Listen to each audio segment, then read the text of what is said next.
Hello. Sister Bright Zoey here from the We Outside News Network. Today we will break down threats that have been made by ZeroDarkTony and provide analysis on why I believe these are threats. I'll focus on the intent, tone, and possible legal implications. Here we go. Everything that I have said, there's not a threat out there that I've ever said. So, there you go. Right away, Tony claims he has never issued threats. This is him positioning to make his audience believe that the harm he is describing is perfectly okay.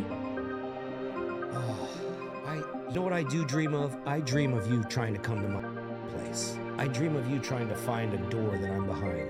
I dream of you walking up to me on my motorcycle. I dream of you finding where I work, any of my associated anything, and present yourself to me. Because do you know, see that's aluminum bat? Do you know the sound this would make on your jaw as I'm in the ground? Or Henri, who's ever's first. See this right here? You're never gonna forget this word.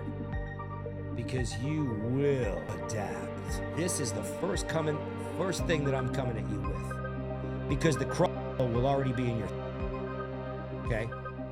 The crow will already be in your or in your eyeball. Pick one, by the way. Yeah, chat, put one for throat. Which one you think we should put the crow in first? The casual tone, especially with the audience interaction, makes the threat seem calculated to entertain and incite while intimidating. And maybe I'll dip it in a little shit before I and then I inside. And then I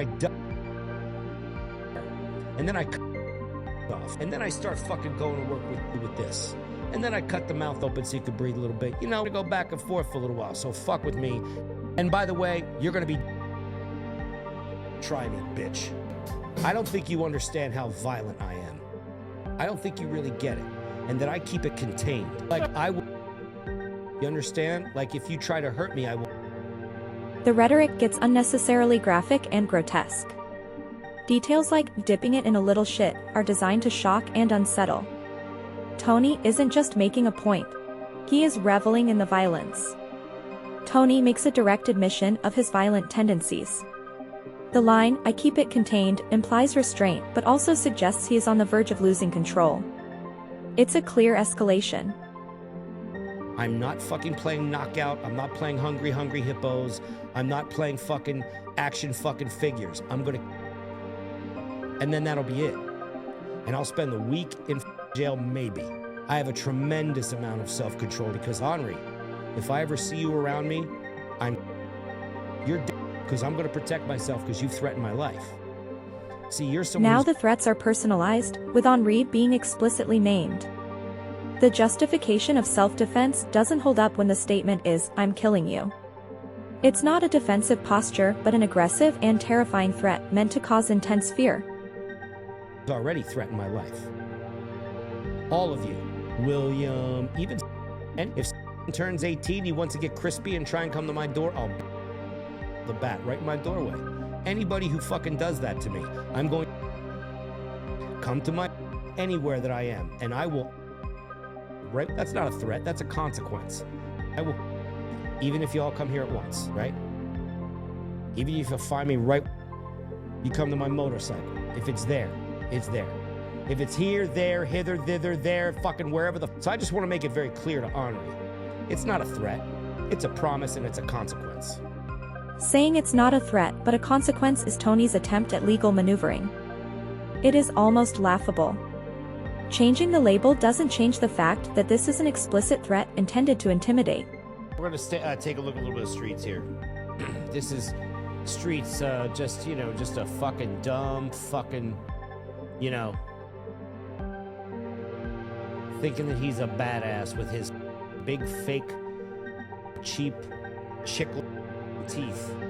I think the less of them, the better. The more of these, they just don't learn. You know what I mean? It's like, yes, God help you if I get you inside. God help you if I ever get you inside, motherfucker. Because if I ever do, and if you ever try and harm me, does it again. So come to my The phrase, "so that no one ever does it again," reveals the speaker's motive. Deterrence of whatever he has made up in his mind through excessive violence. This isn't just about self-defense, it's about making an example out of someone. The danger we all feel is rooted in Tony's delusional stories he has made up in his head about everyone. His own delusions could lead to him actually believing he is justified in carrying out violence if he sees someone he has deemed an enemy. A lot of shit. You won't come out. I'm gonna leave a lot of fucking marks on you. With a knife!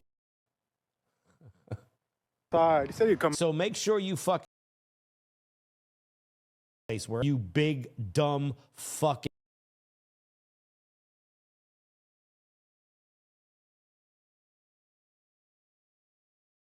I'm you if you come near me. I don't care. Write it down. Write it up. Write it the fuck out. Same rules, motherfucker. You know how many death threats I've gotten because of you? Hunt you down. But I don't. Keep making your stupid mistakes. This isn't quite enough. And it doesn't matter. How realistic is it that I'm going to actually reservoir dog you? Not very likely. Because you're not going to fucking come anywhere near me. And you better not. Well, the one thing Streets knows is when someone's a clown. He hasn't blocked me. I haven't blocked Streets. Anyway, guys, how's it going, everybody? I'm waiting for some people to come in before we start cooking this punk. You really cooked me. Ooh, I'm so sizzled. What's going on, guys? We're doing a little op hunting. This guy talking about, I don't know where your door is. I'm on your block right now, though. I'm right now on your block. You can come outside. He's not going to come outside. He'll never come outside. On this case today. So let me give you guys an update about that. It off like it was a setup. Well, you know, like a setup just to...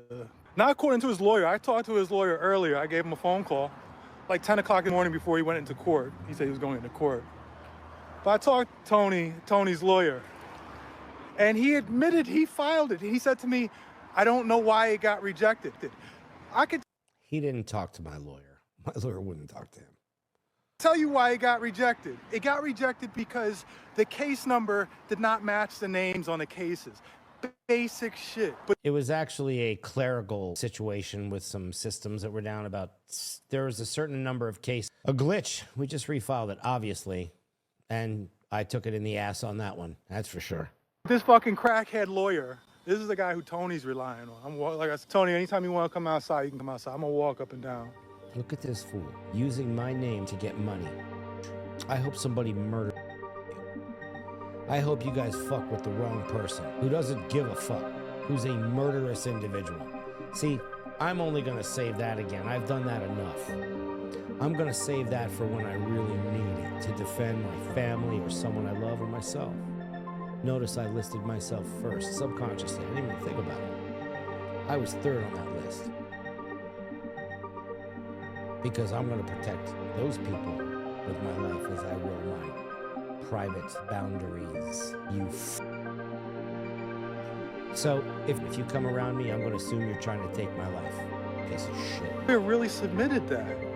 He really submitted that paperwork. Now, let me show you something, guys. I'm going to tell you the problem that he... Look at how obsessed this fucking piece of shit is with me. Let's look at the now. It's for all of you cunts. If I see any of you, Lara, don't come to my fucking door. Don't come anywhere near me. Do you understand that? Okay? Do not come near me. Do not try and fucking breach my fucking perimeter, honey. Because if you ever do, I will pull that blonde hair. You're a scumbag piece of... And you're only pissed off because you have no talent, and I've done more than you. You're just jealous of me. Sorry. You're fucking ugly and you're tone deaf. I can't help that. Okay?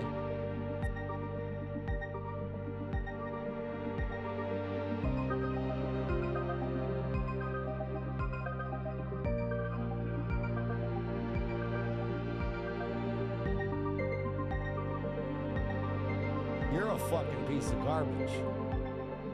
This loyal-less piece of shit. So fuck you, okay? And I hope you find your someday, Lara. Someone's gonna Boy, it sucks when family members get killed. Okay. It's granted it, he can't be near my family, so if he's ever even have to be near me, if he ever's near my dad or all that. Your whole family's covered. 5 people. Well, he's already been talking about your mom tonight.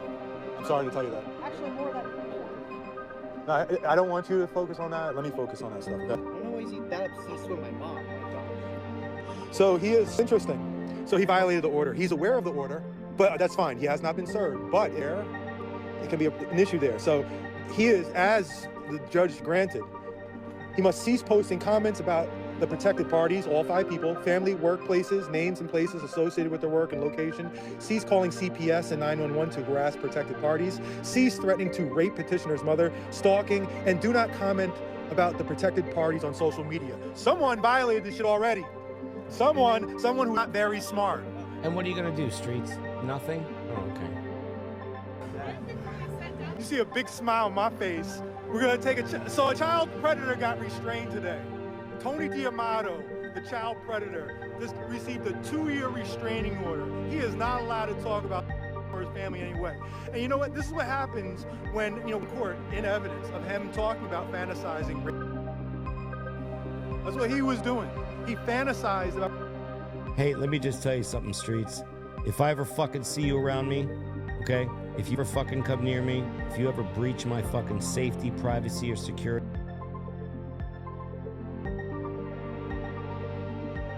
I hope so. Right in the street, just like your son, okay? That's what I hope for you, because that's what you deserve, okay? Mr. Tough Guy, listen how tough you talk. Never came to any of my fucking doors, because you're and you know what I would do to you. I would destroy you, okay? Fake fucking cheap ass fucking teeth. I would. You fucking piece of garbage.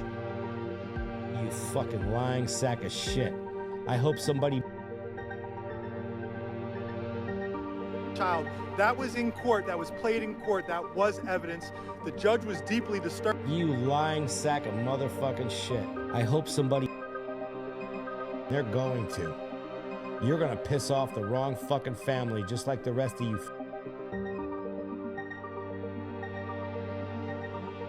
That's what they should do. He thinks that he's just fine with saying these things because freedom of speech.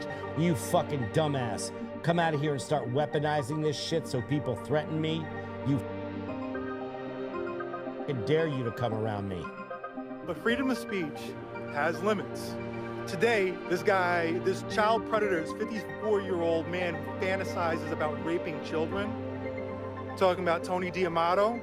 Tony, you received a restraining order. You received a 2-year Kletz restraint. And I can't wait to show this to the judge, you order. Oh, really? What? From what I didn't do before, and now I talk about lying scammer mother? What are you gonna do about it? Nothing. I thought you knew all these people. You're a liar. You lied to all those people. You lied to your audience. You lied to everybody because you're is what you are. Absolutely fucking nothing you're gonna do. Okay? What the are you gonna do? Huh? You come near me, you know what the will happen. That's why you never came to any doors. You Tony D'Amato. Okay, I'm done. Child predator, restrained for 2 years. It's gonna be so embarrassing for you, you N-word. That was hard to watch. Let's just take a deep breath before we move on. Now, we're going to break down what constitutes a criminal threat under California law, how conditional threats fit into this, and why law enforcement and prosecutors should take them seriously. Let's start with the basics. In California, criminal threats are covered under Penal Code Section 422. To qualify as a criminal threat, certain criteria must be met. First, the threat must be made with the intent for the recipient to take it seriously. Second, the threat must be unequivocal, immediate, and specific. Vague or hypothetical statements don't count.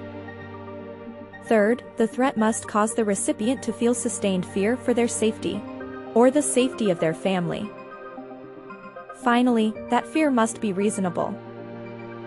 So, if someone makes a specific and credible threat that causes reasonable fear, they can face prosecution under this law.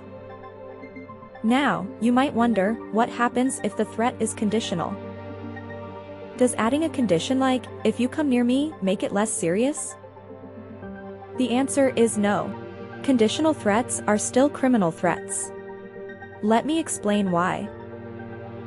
First, the intent to create fear still matters.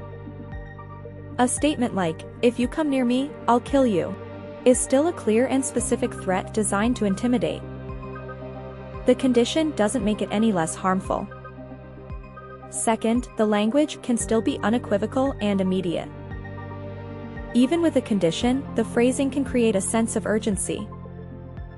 Saying, if you breach my perimeter, implies harm could happen the moment the condition is met. Finally, the condition has to be realistic. For example, if the speaker and recipient are likely to encounter each other in real life, the threat becomes more credible. Now, context also matters here. Courts look at the history between the speaker and the recipient. If the speaker has made threats before, or has a history of violence or harassment, any new threat will feel more serious. Courts also look at the language used. If the threat includes graphic details about how the harm will occur, it's even more likely to be taken seriously. This issue was addressed by the California Supreme Court in the case of People v. Toledo. The court ruled that a threat doesn't have to be immediately actionable. Instead, the focus is on whether the threat causes reasonable fear in the recipient. That means even conditional threats can qualify as criminal, if they convey a serious intent to harm. Tony is also trying to make his threat sound like self-defense, but California law doesn't support that argument. Self-defense applies only when someone is responding to an immediate and unlawful threat. That's straight from People v. Medina, 2009, where the court made it clear. Self-defense doesn't cover preemptive threats or actions that escalate a situation before there's any actual danger. When Tony says, if you come near me, I'll kill you, he's not responding to an immediate threat. Instead, he's making preemptive, violent threats designed to intimidate. That's not self-defense. It's escalation, and it crosses the line into criminal behavior under Penal Code Section 422. So why should police and prosecutors act on cases like this? There are 3 key reasons. First, public safety. Threats of violence, even conditional ones, create fear and instability. Ignoring them risks escalation. Second, acting on threats early can prevent actual violence. Many incidents that end in harm start with verbal threats that go unchecked. And third, California law gives prosecutors the tools to act. If a threat causes reasonable fear, it's not just a matter of free speech. It's a crime. To sum it up, criminal threats in California, including conditional ones, are serious offenses. The intent to create fear, the credibility of the threat, and the impact on the victim all matter. Ignoring these threats isn't just a legal oversight. It's a risk to public safety. Thank you for listening.